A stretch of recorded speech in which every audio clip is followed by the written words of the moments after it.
edge rusher sounds off about his future. You do not want to miss what he had to say. Might want to get the kids out of the room, but you don't want to miss what he had to say. Plus, with Valentine's Day tomorrow, we're playing Matchmaker, pairing QB-needy teams with their perfect off-season matches. Some of these could be love at first snap. And speaking of QB-needy teams, how long are the Pittsburgh Steelers willing to wait on Aaron Rodgers this year?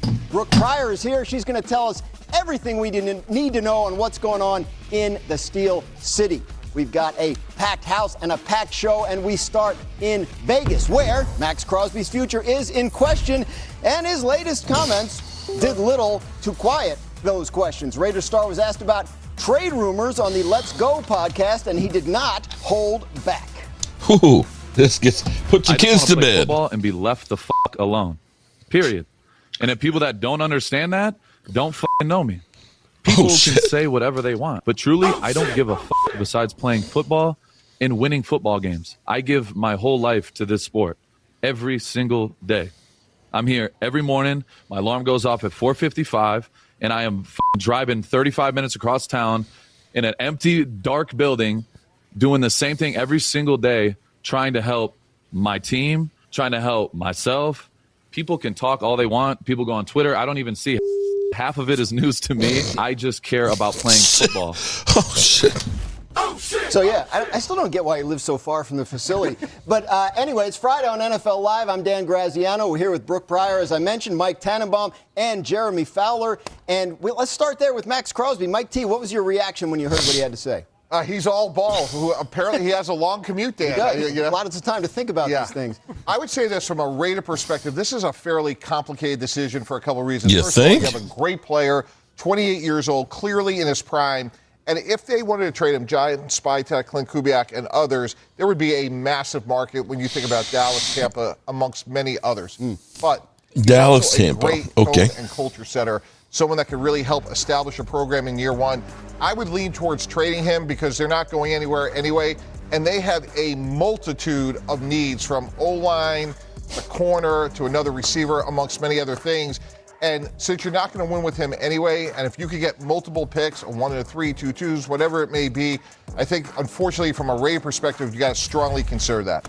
Crosby might live far away from the facility, but the Raiders have a lot of neighbors now. They got teams knocking on the door trying to get a deal done because there's going to be a lot of interest in Maxx Crosby, to the point where one team source told me that they believe the chances of Crosby coming back are pretty small because the Raiders are going to eventually weigh that they have a lot of team needs. They got to figure this out, and they could add them with draft capital that they desperately need, and he would require a lot to facilitate a trade. So a lot has to happen. They have not made a determination yet, but it seems like this is trending a certain way right now. Yeah, that's the thing. He said a lot of stuff on the Let's Go podcast, but one thing he didn't say was, yes, I want to be a Raider. Yeah. So we're waiting to find out that. Brooke, as their custom is, the Raiders have a new head coach. And so Clint Kubiak, what would you say is the I love order of business he needs to take care of? Well, Mike T was just talking about how Maxx Crosby is a culture setter and a tone setter on defense. Clint Kubiak has got to find that guy on offense, and that could very well be in the draft this year in Fernando Mendoza. He's got to figure out the quarterback situation. That is priority number one. They still have Geno Smith on the roster. He is, $26.5 million guaranteed this year, so it makes a lot of sense to keep him on the roster, especially if he is up for mentoring Fernando Mendoza. If he's not, though, and if he could hinder setting that culture, setting that tone, then perhaps you do trade him away or cut him, even though you would be eating a big cap. But the priority number one for Clint Kubiak has got to be figure out the quarterback situation. We just saw what he did with Sam Darnold. So he has a precedent of helping some of these quarterbacks make big strides. Perhaps you could do that with a rookie. Yeah, Brooke, for me, this is easy. You draft Fernando Mendoza and you play Geno Smith. Last year, the sack per play rate for the Raiders was 12.4%, worse than the NFL. There is no way I am putting Fernando Mendoza out behind that line for much, if not all, of this year. We learned from David Carr a couple of decades ago. Well, we'll just go ahead and leave it right there. Well, hello, Cowboy Nation. How's everybody doing this evening? Tonight, it is Friday the 13th. Oh, shit. And I hope nobody's scared of Friday the 13th. But before we get into it, let's take care of my good buddies from Sleeper. Sleeper is the #1 fantasy sports app. It pays to know sports. Pick more or less on top players. Your first pick is on us, so start winning now. Play in Texas, Georgia, Minnesota, and 27 more states. Pick anytime across all sports, pregame or live. Over 10 million players are already on Sleeper. Make your picks count. Score Alexa, up to turn on 1,000 lamps. times your cash. Join today. Get up to $100 credit using the code JOBRO. Call your shot on Sleeper. Download now. Call your shot on Sleeper. Yeah, I got a little bit more light going on here. Turned on the lamps. Well, what's up, Holly? Holly Pierce, how are you doing tonight?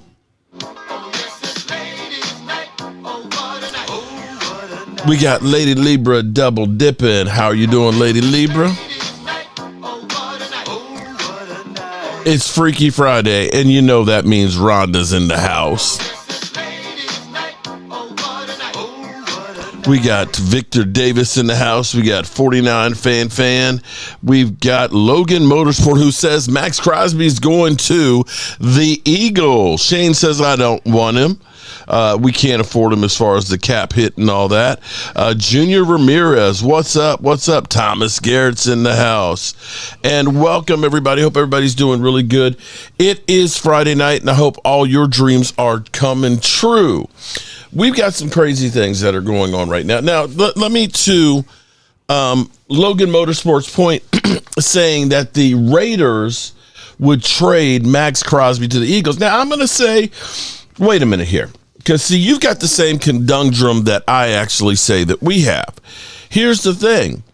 You guys traded a third-round pick to get Jordan Phillips, right? Jordan Phillips, he had 6.5 sacks in 8 games. That was really good. That was, in fact, actually fantastic. Wouldn't it be smarter to re-sign Jalen Phillips and pay him like $27 million a year than it would be to go ahead and trade, as the Raiders, as you hear it, they're looking for multiple picks. They're looking for a Micah Parsons type deal. If you can't afford Jordan Phillips, who wants about 27, 28 million, how are you affording Maxx Crosby at 35 along with the draft capital? Oh shit. I'm asking for a friend. Nick J, Victor, my guy, what's up? Alan Williams in the house. What's up, everybody? I appreciate everybody being here. You could be anywhere, but you decided to be here. And I have to say, I apologize. I apologize to everybody because I've been messing up.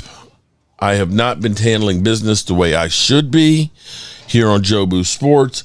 I have not been prepared. I have messed up as far as some of my morning videos. I've gotten them up late. I had my man Martin Holman call me this afternoon and say, yo, buddy, what's up? I said, what do you mean? He said, I'm checking to make sure you're okay. Are you all right? I said, yeah, man, I'm cool. What's up? He's like, I ain't seen a video from you all day. Where's the morning video? And I was like, oh, shit. I made that morning video live, and it turns out, like a dumbass, I messed up with the sound. So there's a terrible echo. So it did not work the way it was supposed to work. So we got Maxx Crosby trending. He said everything but I want to be a Raider. He's tired of the bullshit. He just wants to play football. We've got, of course, whenever there's a big name out there, we always have them talking about him going to the Dallas Cowboys. Don't we always? Yes, we do. So, of course, it will be the Dallas Cowboys. Now, I have to say, it's intriguing to have Maxx Crosby here, but I feel like that would be a typical Dallas Cowboys.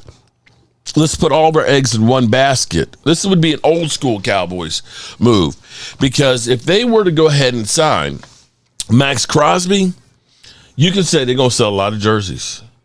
They're going to have everybody out there, Cowboys, get Maxx Crosby. They're going to the Super Bowl. They're Super Bowl contenders. But that will completely ignore all the other problems that we have in our defense. We've seen teams go all in trying to get one guy, Khalil Mack, from the Raiders. Y'all remember the massive haul for Khalil Mack that went to the Bears? The Bears, who famously are known for defense. And they gave up all that draft capital. Not that the Raiders did anything with it because they screwed the pooch on them. They were as bad as the Commanders back when they used to be the Redskins. And Mike Ditka within the Saints traded every draft pick from his draft to the Commanders. That's right. All 7 picks to the Commanders so they could get their pick to get Ricky Williams. And Ricky Williams basically said, pass the Dutchie from the left. Pass the Dutchie from the left-hand side, and got suspended. Mike Ditka, who was seen at the altar with Ricky Williams, ended up losing his job with them and just selling some of his shine from the 85 Bears. I am not one who's looking, and here's my problem. I'm seeing people that are now saying that the Cowboys, I'm trying to remember who they're saying we should trade with, but trade up to the number 6 pick, take our top 2 picks, get the number 6 pick, and get a 2nd round pick. Are you fucking crazy? Are you stupid? Are y'all, have y'all ever heard of Morris Claiborne? Have you heard of Morris Claiborne? Can you tell me who the hell is Morris Claiborne? Because see, the Dallas Cowboys were so freaking stupid where everybody said, oh my God, Morris Claiborne, he's the best defensive player in the draft. He is a can't miss guy. He will make a Super Bowl champion out of wherever he goes. Instantly, that defense, he's going to be a shutdown corner. And the Dallas Cowboys, who are famous for copying other people's homework or doing it at the last minute or bringing it in after the dog ate it. That's why we ended up signing guys like Kenneth Murray last year, because they said, well, he was a 1st round draft pick, so he must have been good, so we'll sign him. They traded up for Morris Claiborne, and he didn't mount to a hill of beans. He came in injured with injured wrist and ended up having a glass jaw. Every time you turned around, even in bubble wrap, the dude was hurt. And when the Cowboys have done things like deciding to go after a guy who was franchise tagged in Joey Galloway, he had the transitional tag. The Dallas Cowboys said, we're smarter than everybody else. You know, that Joey Galloway, hey, he's a game changer. We're going to go ahead and we're going to sign him to an offer sheet, get him a new contract. We don't care about those 2 number 1 draft picks. And that mother humper messed up his knee in training camp and never amounted to a hill of beans. Not a hill of beans. Do you remember when the Dallas Cowboys said, you know what, that Roy Williams, not the defensive safety, the wide receiver with the Detroit Lions? Oh, shit. Oh, shit. That Roy Williams, that's one tall drink of water right there. I bet you he's got an 8.5 inch dick on him. And they traded a 1st and I believe a 3rd for his dumb ass. And his ass didn't amount to a hill of beans. Not a hill of beans. Nothing. Not worth jack shit. When the Dallas Cowboys have traded multiple picks to do some shit, they got exactly that. Shit. I mean, some bullshit. Here's the problem with the NFL.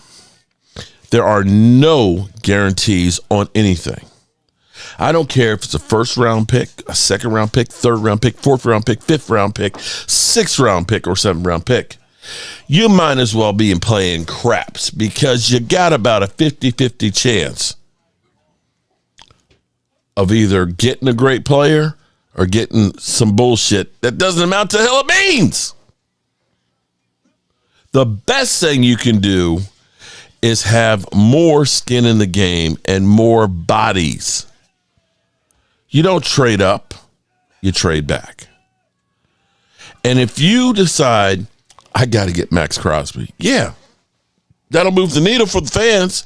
The fans will say, hey, the Cowboys, they're all in. Problem is, that means you got one shot in that gun. You got one shot. You fire that shot, you got a damn gun that ain't worth shit. I'm already worried that we only have 2 number 1 first round picks. We don't have a second. We don't have a third. Not the second round picks are worth anything with the Cowboys because they suck ass. There's a long list of fails. You got D-Law, that was really good. You got Sean Lee, that was really good. You got Trayvon Diggs, who was good for a little bit. But then you get guys like Tristan Hill. Guys like Taco Charlton. I'm sorry, Taco was first round. Excuse me. Jalen Smith. Boss Man Fat. Schoonmaker. Sam Williams. See, a second round pick should be a great starter on your team. I ask you, when have the Cowboys gotten that? Now, we got hope. We got hope with Raku, Donovan Easy, that maybe he'll be the one that'll turn our frown upside down of second round draft picks. But the Cowboys, I would say, go for Maxx Crosby. If we had a great defense, that we said, we just need something to just top ourselves off. Just a little something to get us over the. You could look at Von Miller going on a defense that had Aaron Donald and Jalen Ramsey. And you could look and say, you know what? That's the one move that might get us over the hump. That and Odell Beckham Jr. Because they had a loaded roster already. They just wanted to make sure they had enough. See, it's like when a plane takes off to go to California, they put just a little bit more gas in it than what they think you'll need. Not a lot, but it should get you there. In the NFL, you might have a hole in your gas tank. Shit might be leaking halfway across, and that's injuries. You need more than just Maxx Crosby. And you're going to be in a bidding war for Maxx Crosby. Maxx Crosby, there's going to be a lot of mother humpers out there. You know, we got Philly 500 salivating right now. Oh, my God, I want to go ahead and get Maxx Crosby. He's coming to the Eagles. Okay. But like I was saying, Logan Motorsports, John Wembley, how are you doing? What the hell is hot water cornbread? Oh, my God. Tender chitlins with candy yams, collard greens, and hot water cornbread. What about Joey Bosa? I believe he's a free agent this year, and he did good last year. Cheaper but efficient. Now, I don't know if Joey Bosa is the one. There are some other guys out there. But, see, my thing would be is, and in the same breath that I was saying to Logan Motorsports, if you can't afford Jalen Phillips, the guy that you already traded for, how are you going to afford Maxx Crosby and giving up more draft capital? You are almost in the same boat as we are as far as the offensive line goes. Your offensive line is in shambles. Lane Johnson, one more year maybe at most. You got guys across the offensive line you need to replace. You're going to take a first-round pick and maybe a second-round pick, or maybe even more than that, for one guy? I don't know about that one. I'm with you, though. You know, if you did look at Joey Bosa or if you looked at Jalen Phillips, then you're adding a guy that's going to cost less than Maxx Crosby. You already have, you know, you probably will bring back Clowney. You've got Donovan Easy in the mix there. You can add another guy that's really good. But ultimately, there's a thing called cover sacks. See, we didn't get those last year because we couldn't cover anybody. We actually got pressure. But guys were so wide open, all the quarterback had to do was just throw it out there. If we can get some guys that actually cover some receivers, then some of the guys you have will actually get to the quarterback. You may not need to go ahead and buy the farm. Would I love to have Max? Yes. Yes, I would love to have Maxx Crosby on my team. I would love to. But if you're saying you can have Maxx Crosby and that's it, you got one more draft pick for the defense, and you don't have much money to, you're going to re-sign George Pickens and Javonte Williams. You get a first-round pick on the defense for this year and Maxx Crosby. Do y'all think that that's going to be enough to win a Super Bowl? I don't.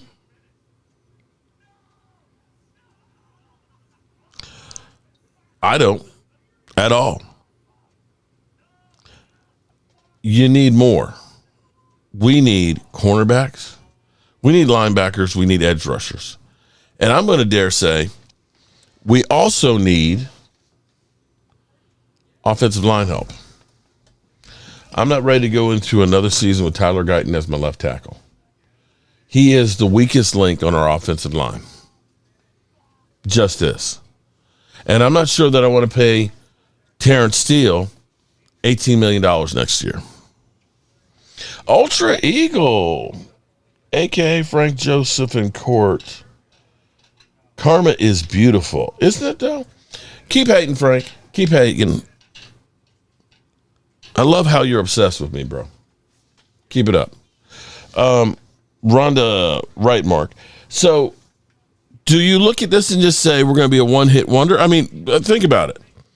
We had arguably a guy who was better than Maxx Crosby here in Micah Parsons. But we know that Micah Parsons alone wasn't enough. Now, I get it. We got Kenny Clark and Quentin Williams added to the mix. That's a little bit more, but you look at our secondary from a couple years ago when Deron Bland was balling, and you had Diggs that was balling too, and back when Donovan Wilson and Hooker were playing well, and you had at least some credibility, a little bit of credibility at linebacker. All that stuff's gone. You're not bringing back Kenneth Murray. You're not bringing back Kenneth Murray. Overshown is still raw and still recovering. And you need more help there. I don't think Maxx Crosby is the guy. I just don't. I'm with you, Thomas. I'm just looking at it from the standpoint of saying it's too expensive. Or it will be, to me, it's like this. You're better off, and I got to say this the right way. The Cowboys last year, they tried to sell us on, we don't need Micah Parsons. We can win by committee. We can produce pressure by committee. Yeah, if you have decent players. But you had a Donovan Easy who was a rookie, still wet behind the ears. You had Clowney, who after not having any offseason work, comes in after training camp and has to get in shape. You had Dante Fowler, who had a career year the year before and a contract year, comes back and he's kind of You had Sam Williams, who's coming back from an ACL, and we know what we get during, from guys coming back from ACLs. You don't get much. You don't. So you looked at that and said, you went from Micah Parsons, one of the best in the business, to a group of guys that are inexperienced, out of shape, or coming back from injury. Not a recipe for winning. And on top of it, your secondary, you were relying on Diggs coming back from injury. You were waiting on Overshown coming back from injury. So we can't go into this and say, we got Maxx Crosby and a bunch of question marks. You're going to have to go out there and get some legitimate talent. You may want to go out there and get Quinnen Williams' brother, Quincy, as a linebacker. You may want to go out there and get a Reed Blankenship, steal from the Eagles. You may want to go out there and get a Kobe Dean. And if you do add somebody like a Jalen Phillips or a Nick Bosa and still have your 2 number 1 draft picks, you're ahead of the curve. Yeah, Mark, literally every talk show is salivating wanting the drama for us Cowboys and George Pickens, and they literally wish that upon. Comic Fliction Fusion, it's funny to me because we have okay, think about this for a second. We gave up a 3rd-round pick to get George Pickens, right? George Pickens came out the box, played incredibly well. Played above and beyond. Everybody thought he was going to be this bad problem child and stuff. Now we have the renaissance of George Pickens, where now everybody is salivating and wanting him, right? So the talk of the town is, well, should the Cowboys tag him and trade him? Should they tag him? Should they get him a long-term deal? All the teams that he could go to, right? It's the big talk of the town. But think about this with the Eagles. The Eagles, in the middle of the season, traded a 3rd-round pick for Jalen Phillips. He's a free agent. How come we're not hearing, should the Eagles franchise tag Jalen Phillips? Did the Eagles mess up by trading for him? Did they waste that pick by giving it up for Jalen Phillips? Nobody talks about those kind of moves. Nobody talks about it. Think about it. Mark, the offer is definitely off the table. Oh, wait, John, you don't want me to be an Eagle fan anymore? Come on, man. Come on, bro. You don't want me to be an Eagle fan?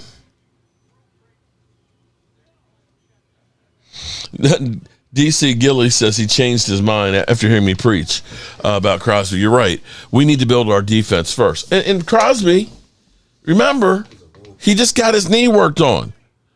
How's that worked out for Cowboy fans when we've got somebody who's coming back from knee surgery? I know it's not an ACL, but when you say knee and Cowboys, I'm scared. Now, here's a move that probably Ultra Eagle would probably like because he hates Dak so much. This is some incredible news.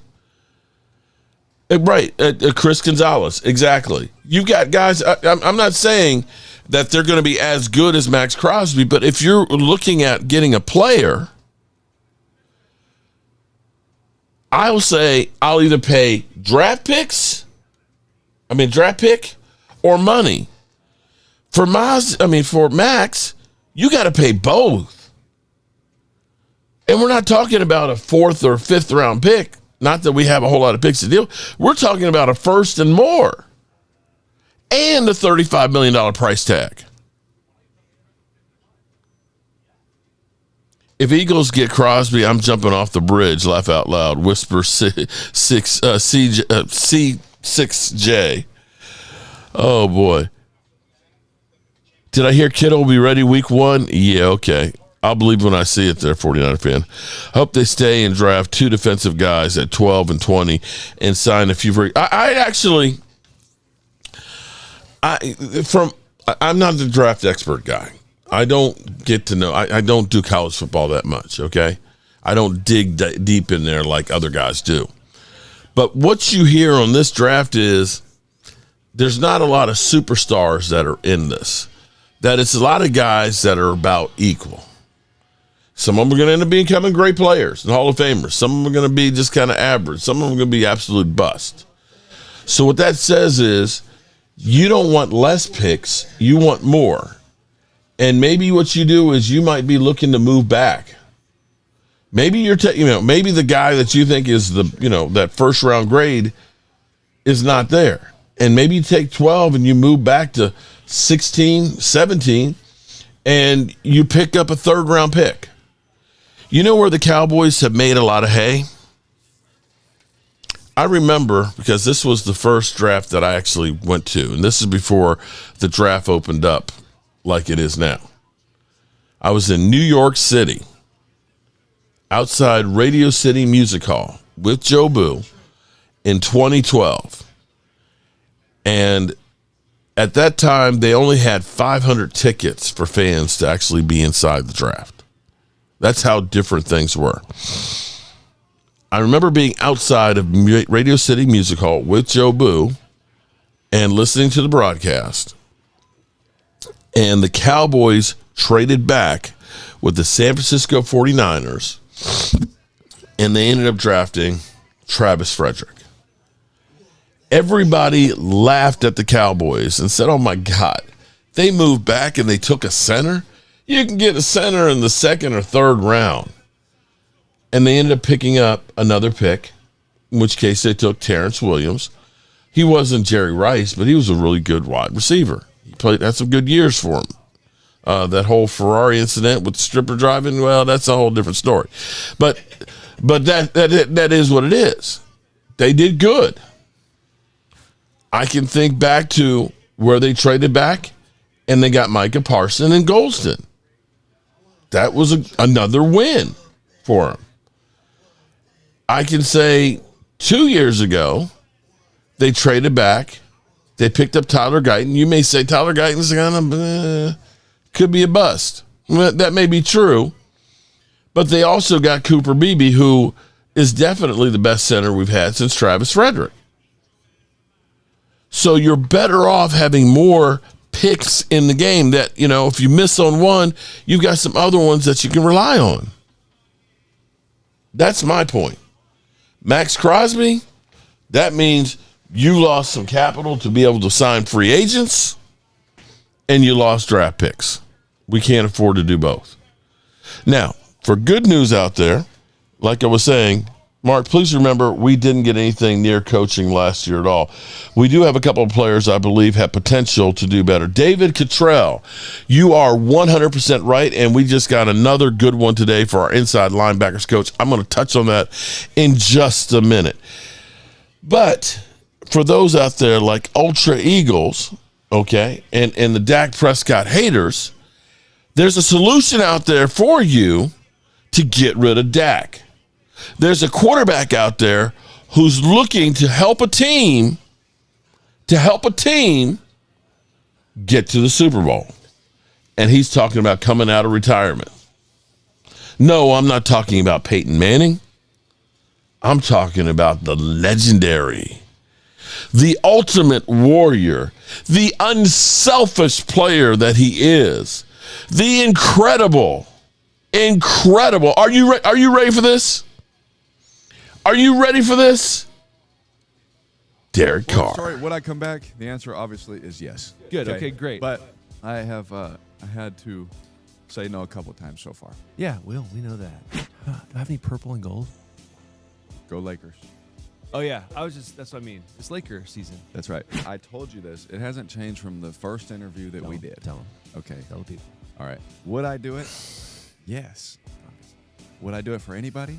Absolutely not. Nope, there's no way. I know from experience. In the last couple months, he would not. So stop calling unless you're serious. Unless you're trying to make a run at this thing. Yeah. Right? The confetti falling. Listen. The Lombardi in the sky. That's what we're after, okay? Yeah. That's what we're after. So would I do it? Absolutely, I would do it. I told you two things. I'd have to be healthy, and I would want a chance to win a Super Bowl. That's two pretty good factors. And obviously, that's a tough thing to find. That's hard to do. That's not easy. I'm going to tell you right now, though, I know you're healthy. So.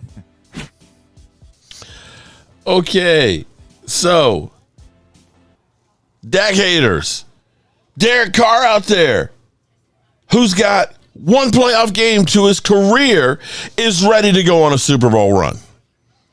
He's ready. If you got a team that's primed and ready for the Super Bowl, he wants to ride with you. He didn't say carry him to the Super Bowl because he ain't got no experience in that. So there's that. Minnesota would be a good location for Carr to land. Rhonda, leave my Eagles alone. Carr would be a good Jalen replacement. Okay. Dallas Cowboys American team, Rhonda. Yeah. So that's my point right there. Now, the Dallas Cowboys, they've been doing some business here. Okay. They have, and let me get my clip here. Where is it?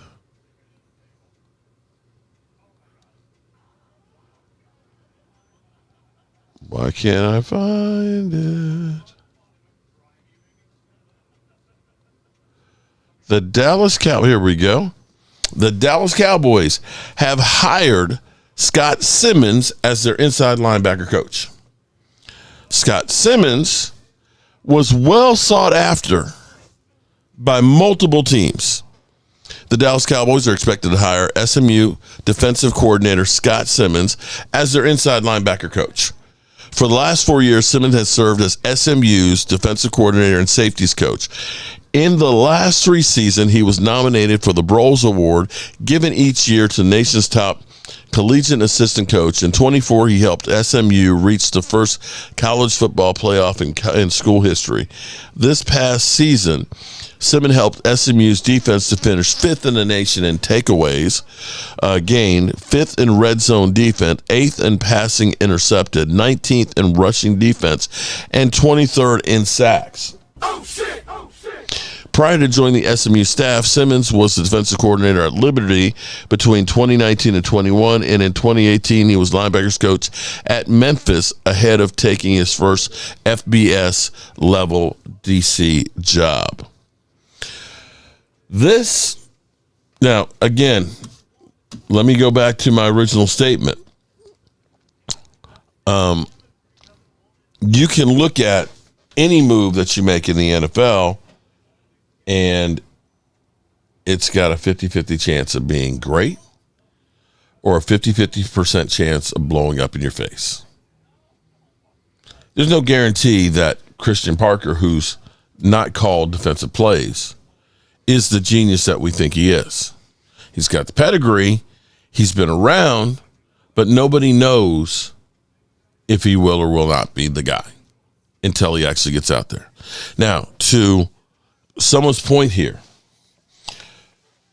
one of the things I think with Brian Schottenheimer, where he talks about he wants guys, Mark, Eagles will be in trouble if Landon Dickerson and Lane Johnson both retire at the same time. Well, Chris, now, Lane says he's coming back. Now, the question has to be, is he coming back healthy? Will he be healthy? Will he stay healthy? Landon Dickerson, he can come back, but he was here this year, and his body is breaking down on him. He's in bad shape. He's had 13 or 14 operations. And for a guy that's only like 26 or 27, that's a lot of wear and tear on there. You don't go through and say, hey, I've had all my injuries now. I got them out of the way. Now I'm going to be healthy. Once you start getting them, you're more apt to get them again. Mark, Eagles will be, okay, let's see. Now that's violent, Rhonda. Uh-oh. Thank you, Holly. I have an electric wire mounted all, oh, wow. You got electric wire mounted all over the place. Damn. John, what's going on with you and Rhonda here? 49 fan at Nick J. But I think with the D-line healthy this year, we will produce and get a lot of pressures, not just sacks. Well, it seems like, in 49er fan, I'm curious as to what you think about this. They say there's high-power electric lines that are right there at the practice field and that you can hear the humming. And some people believe that the mass rash of injuries are because of the power lines there in San Francisco. Well, they should be, but they're not. There's the I don't know. But, they always say there's something strange in the water. Maybe. Chris Gonzalez, SMU upset my favorite college football team, the Miami Hurricanes. I remember Landon Dickerson having a few surgery while he was in Alabama. Yeah, he's a good player when healthy, but he hasn't been healthy in quite a while. Pickens and CD were fun. You're right about that. So that, to me, again, is the effect of Brian Schottenheimer. This is very similar to what Brian Schottenheimer did when he put together his offensive coaching staff.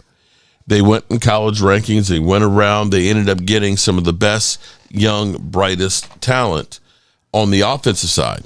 On the defensive side, it was Jerry Jones and Stephen Jones doing what they do, hiring guys that they knew. Jerry Jones has since admitted that, hey, I did things a little bit different here. I kind of sat on my hands. I took a step back, and I just kind of let them go ahead and do what they do and pick the coaching staff. And, that Christian Parker, he said, look at me. Look at me. I'm the captain now. He said, I'm the captain now. I said, okay, you're the captain now. We're going to see if you sink or swim there, son. Yeah, something like that. The substation laughed out loud. I say we should look into it. You never know, man. That electromagnetic field right there, it could be frying some joints and stuff. It definitely, because I tell you what, George Kittle, it seems like his brain's a little bit fried there. It could be electrical currents that are in the air. I'm just saying, in today's NFL, as much money as an NFL team is, they should be able to get the power company to move the wires. I'm just saying. Maybe they can't.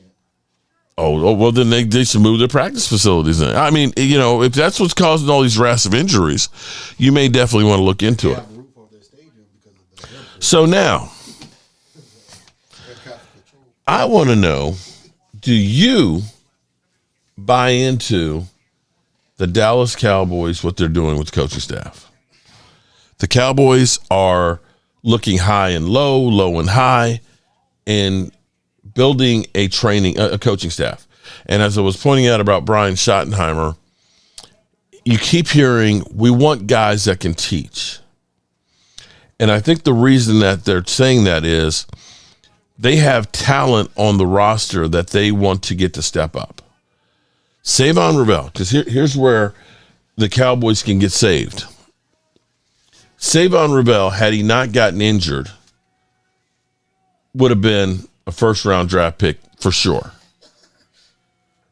He, unfortunately, you cannot judge what he did this year with being out of football since September of his last college season, with getting injured, re-injuring his knee in training camp, and not getting a chance to play until November. It's a lost season. And when you draft somebody who's injured, you need to go ahead and say, this is a lost season. But now, you've got him. He's had his knee surgery. He's come back. He's gotten out on the field. He's ready to hit the ground running. You need a guy who's going to be able to maximize his talent.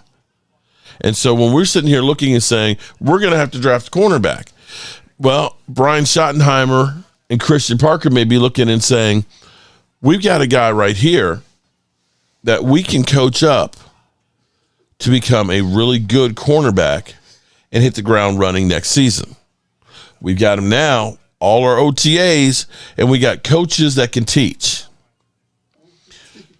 We say we need linebackers. We've seen the speed of Overshown that he's had. Do we know if he's going to lose a step from the 2 knee injuries? It's possible. But he's another guy who is young, talented, and very raw. And if you've got good coaching to maximize his talent, you may be filling in another piece right here. You've got a guy in Donovan E.Z. who ended the season healthy, who's very young, highly respected, a good motor that needs to be taught to take that next step. So when we're talking about our needs on defense, if we have good coaching, and I don't think we had good coaching last year. I think we had guys that showed up and, hey, here's – because the sign of the defense knowing what they're doing is you see a progression. You see a defense that's going to get better. It may start off like ass, but by week 4 or 5, you start to see some improvement. You start seeing the younger guys starting to get it and improving their game and so on. We were just bad from the beginning to the end. Did you see anybody improve? Did you even see us get away from Kenneth Murray? We all knew that Kenneth Murray is he's one and done. We knew we weren't going to be bringing him back. We needed to start trying to find out who can play here because it ain't Kenneth Murray. And yet he still got all the reps. Sonny Styles, Ohio State linebacker, or C.J. Allen, linebacker, Georgia. And see, Christian Gonzalez. See, here's my point. I agree with you on that. Those two were definitely good ones. If the Cowboys decide to say, we're going to take a number 1 plus and trade for Maxx Crosby, you're taking that 29-year-old player, his $35 million a year contract, and you're saying, I've got a couple of seasons with him, but I can't replenish the supply with young guys that I don't have to pay till after year 4 or 5. That's my point right there. Derek Ainsley, passing game quarterback, D-backs, boom. Exactly. And this is why you keep hearing the Cowboys talking about, we want coaches that can teach, that can elevate. They want to elevate these players that we have here. Hey, Mark, who is our third receiver next season? Ryan Fenoy? Probably will be Ryan Fenoy. Yeah, now, here's the thing that bugs me is the whole idea of signing, tagging George Pickens, and we'll trade him for a second. Now, I don't think the Cowboys. First of all, if you are trying to get a deal, let's say you're going to go buy a car. The last thing you want the car salesman to know is how much you're willing to pay. Because it's guarantee you can say, hey, man, I got $25,000 I can spend on a car. He going to find you that car that's, oh, man, it's $25,000. And then he going to sell you, the LoJack system. Well, it was already, we can't take that out, but we'll give you a discount on it. It's already loaded on the car, and you need that LoJack. It's like, why do I need LoJack? I can get myself a little Bluetooth, tag and pop on the car. I don't need that LoJack shit that you put on there. Mike, do you even know how to use the LoJack on your car? Do you use it? I haven't had to. Huh? I haven't had to. Okay. On my previous vehicle, I had plenty of times. What, your car was stolen? Is that what it is? LoJack is so you can find your car if it's stolen. I got an air tag for that. Okay, well, see, the LoJack. Yeah. About the jack No, the LoJack. Remember we were at the dealership, they were like, oh, we got LoJack for you. It's, that's $2,000. It's like, I don't know. Take this shit out. For $20, I could put an air tag right. in my car. They're going to sell you the LoJack. They're going to sell you hey, man, if your car's stolen, we can find out where it is. Man, I'm not paying for that shit. Take that shit off. I told take that shit off. We're leaving. So if the Cowboys, this is where it's bullshit. If the Cowboys were thinking about tagging and trading George Pickens, you don't come out and say, we're going to tag him and we're going to trade him for a second. Oh, it's like, wait a minute. Stop for a second. You could tag and trade him for a second round pick, but when you tag the non-exclusive tag, the compensation is 2 number 1s, which is what we gave up for Joey Galloway. Why would you say, we're going to tag George Pickens and we're going to trade him for a second? The fuck? What do you mean? What? You always ask for more than what you'll accept, so you have room to negotiate. There are people, look, everybody wants to feel like they got a deal. Listen, you end up asking for 30, knowing that you could settle for 25. You go in there, hey, I'm looking for $30 million. That's what or like the Raiders. We're looking for Micah Parsons type compensation. you're not getting 2 number ones. You're not getting 2 number ones. But you set the expectations. If you say, we'll settle for a first-round pick, then people are going to say, okay, they talking about a first-round pick. Man, we can probably get them for a third. So why would the Cowboys say that they'd want a second-round pick for George Pickens? Mark, do you think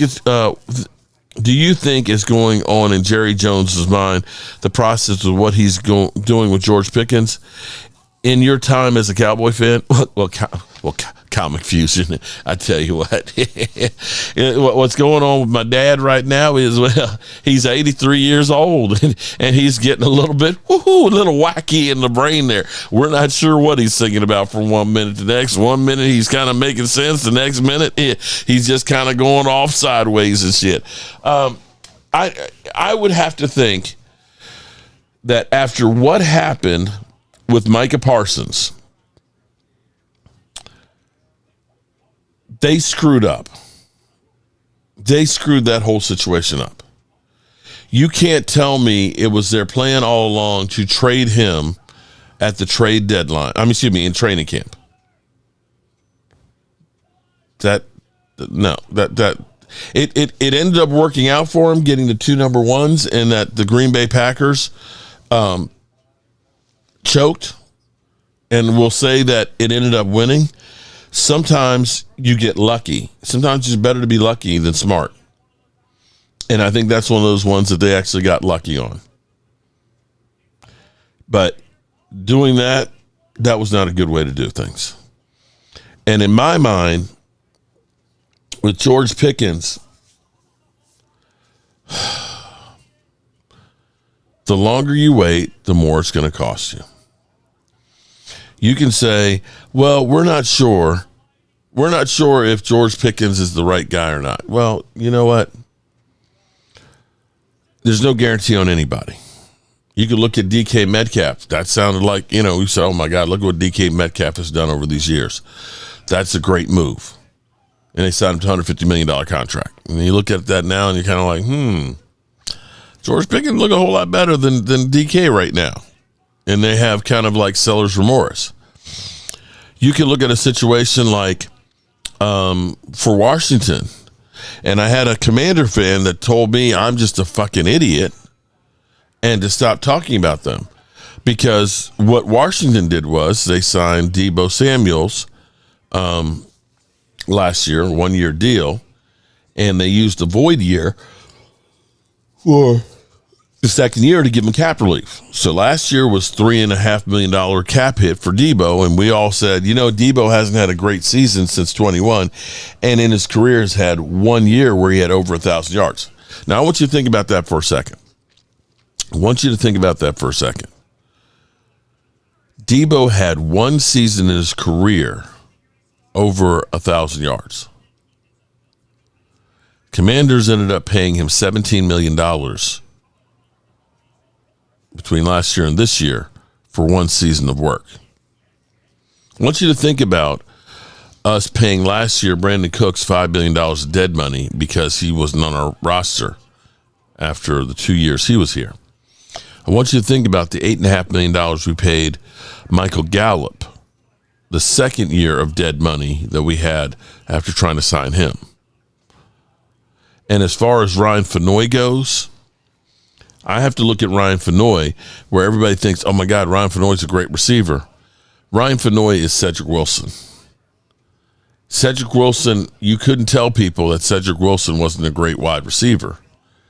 But Cedric Wilson was in an offense that had Amari Cooper and CeeDee Lamb. And because you had those two guys, you couldn't cover everybody. So Cedric Wilson had a 600-yard season with Dak Prescott. Since that time, the best year he's had has been 221 yards. So Ryan Fennoy is benefiting from having George Pickens. If you take George Pickens out of the equation, you're not going to see a lot from Ryan Fennoy. You'll see that he's just an average to below average wide receiver. It's the truth. And this is where numbers matter. So actually, let me look at something real quick here. I'm curious. This just came into my mind here. DK Metcalf stats. I'm just curious. What is the best season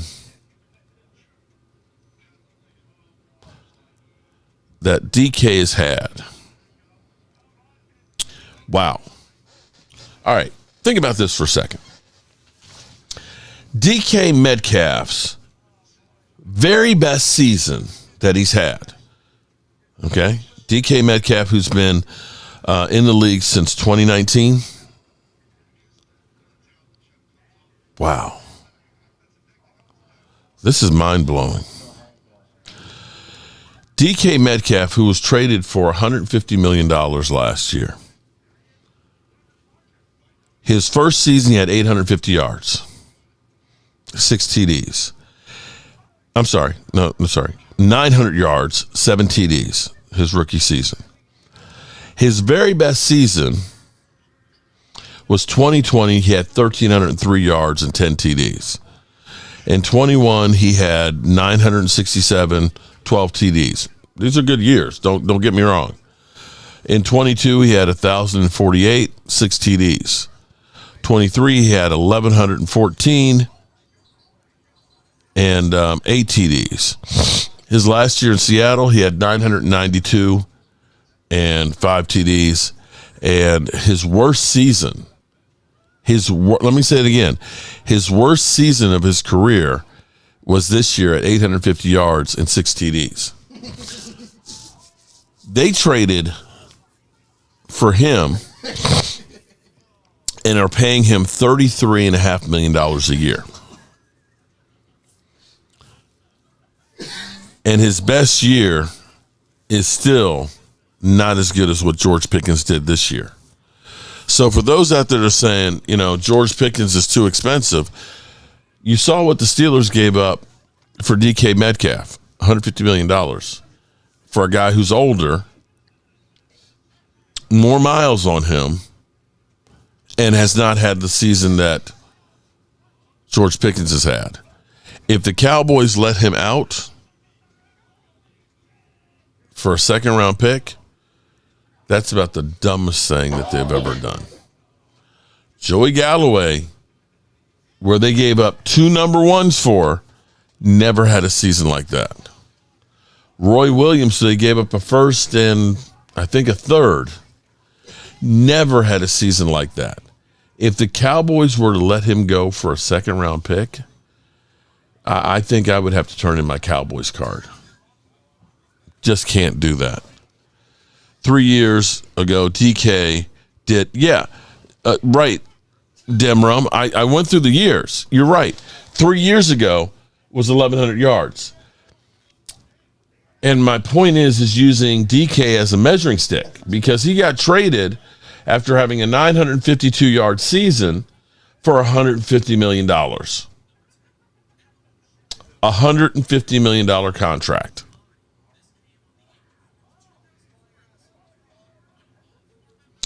Yeah, that was dumb. That was dumb that they gave away Pickens for nothing. Yes, I agree. So does that mean that we're supposed to be dumb like them too and give him away for nothing?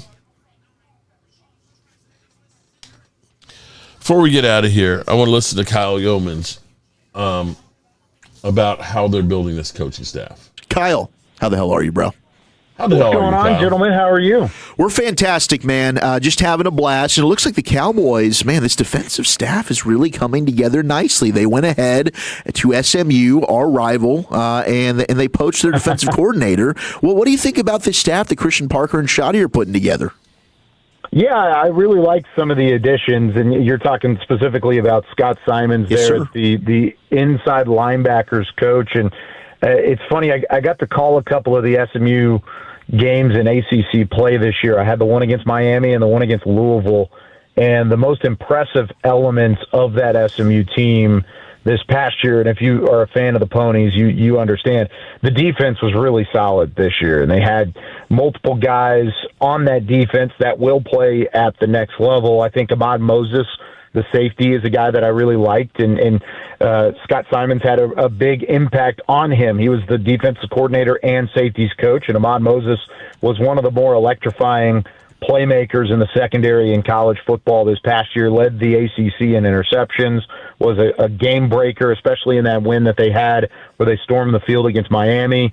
I like Jeffrey Imba as a defensive tackle up front, who's a guy who was at the Shrine game a couple weeks ago. I mean, they had pro talent on that staff. They had pro talent at Memphis, where he was at as a linebackers coach prior to taking the DC job with Coach Lashley and company at SMU. So he's one of a number of hires on that defensive staff that I like so far, and he continues to build out a group of guys that I think fits the mold from what Dallas is looking for, which is communication, player-first mentality, and trying to fit some of the good things that they had last year. I know there weren't a ton of them, but some of the good things they took from last year and build on that with better personnel in 2026.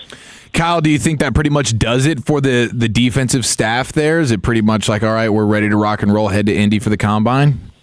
Yeah, it's getting pretty close. I'm trying to think of anybody else they could hire. I guess Zach Orr. Zach Orr is the name that I keep being asked about, Kyle. Do you think now that they filled out the linebacker roles that one probably not going to happen, or still maybe some optimism? That's probably right where they were looking at that spot regardless, right? They were looking at because Zach Orr was a linebacker back in his playing days. That's where he came up through the system in Baltimore as well. So I think unless he's open to being an assistant linebackers coach, which I don't know. He was just a defensive coordinator. I feel like that's hard-pressed for me to see him doing that. So I think I'd agree with you. I think it's probably, at this point, maybe one more assistant that's hired, but you've kind of got the framework of your staff going into next year. What do you think about George Pickens and how this situation could play out where they're at right now? I mean, I feel like the tag was a formality, but now in terms of I know Nick Harris was talking with you guys on the draft show about if there was a trade, the value he could get. I mean, what's your pulse on the GP3 situation? Yeah, I don't think it's been out of the ordinary from what we anticipated, right? The tag was a formality. I thought it was. I honestly chuckled when those reports started to surface the other day. Dallas is expected to tag. Well, yeah, it's part of the process here with a guy as talented as Pickens. It doesn't mean he's going to play on the tag. It doesn't mean that Dallas wants him to play on the tag. It's just a placeholder to continue negotiation because think about it the other way. Think about it if you did not tag George Pickens and how much of a conversation that would become and how scrutinized the front office would be for not doing that. It's a smart thing to do now. Just go ahead and put it there. Make sure that he's under contract control by the Cowboys front office, at least for the 2026 season, and then try and figure out everything from there. I think Pickens' staff knows that they don't want that to ultimately be the case, but it's still a lot of money, and it's still an opportunity for him to build on what he did last year. So nothing out of the ordinary so far. I don't really have a pulse on it one way or the other, whether it's a good thing or a bad thing, just because we haven't gotten to the Combine, and that's really where I think both parties have said a lot of the conversations are going to happen is whenever we get out to Indy in a couple weeks. Kyle Yeomans, DallasCowboys.com, with us here on The Fan. Are you starting to feel some momentum? Like we've heard, I mean, Broadus has talked about it plenty. Jake Glazer's talked about it plenty. I think Nick Harris kind of feels this way. Like I'm trying to temper expectations, but are you getting the feeling that the Cowboys are going to be a little bit more aggressive this time around when it comes to free agency?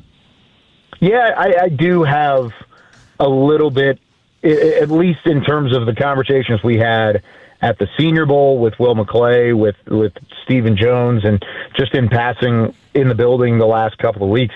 I could see them being more aggressive. Now, you kind of have to temper your expectations, right? I mean, you fellas know just as much as I do that saying it and doing it are two very different things when it comes to free agency and the mindset around it. But when you're this close on one side of the ball and your offense is an elite level offense, plus you look around the division, you see Philadelphia had a down year. They're going through some contract kerfuffle at the moment in their own right.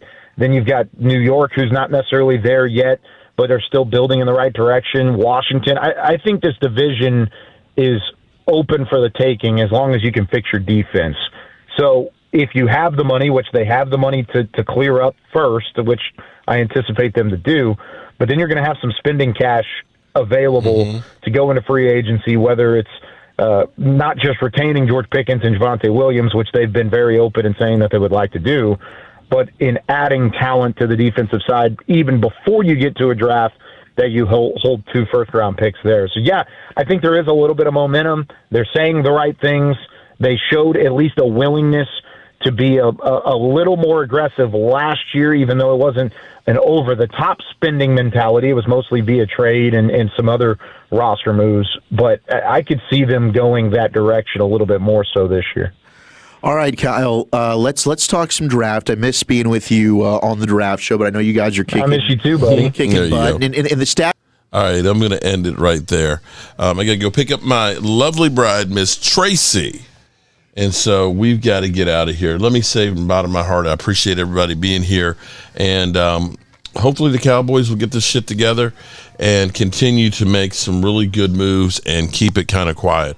I'm hoping that this offseason that we don't have a whole lot of drama. I know that's bad to say as a YouTuber, that the more drama there is, the more there is to talk about. But I would like to be able to talk about the Cowboys kicking ass on the football field. I'll make sure I do better, and I will get my shit back where it's supposed to be. But right now, we're going to turn out the lights because this party's over. The party's over. They say that all good things must end. Call it a night. The party's over. And tomorrow and next year starts the same old thing again.